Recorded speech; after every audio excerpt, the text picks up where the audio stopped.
দাঁড়া, তুই রোজ যাদের মেয়েকে কি বলেছিস তাই বল। কি বলবো আবার? বিয়ে করবো বলেছি।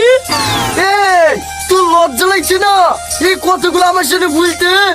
লজ্জা লাগার কি আছে? তোমাদেরকে তো বলে বলে তোমরা তো আমার বিয়ে দিছো না, তাই নিজের বিয়ে নিজেই দেখে বেড়াচ্ছি। ও ভাবি, চারটে খেতে দাও, আমাকে আমার মেয়ে দেখতে বেড়াতে হবে। শালা কুকুরের কথা শুনে তুমি।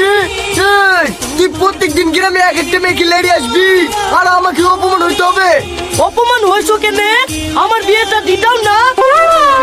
এই ছুড়া, তোর কি বিয়ের বয়স হয়েছে নাকি?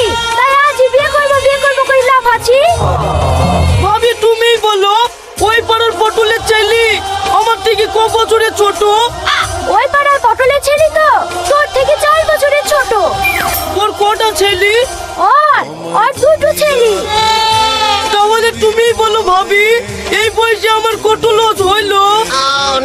বিয়ে তো করবো বলছি, কাজকর্ম তো কিছুই করিসনি, সারাদিন ঘুরে ঘুরে বেড়াস। বিয়ে করে বউকে খাওয়াবে কি বল?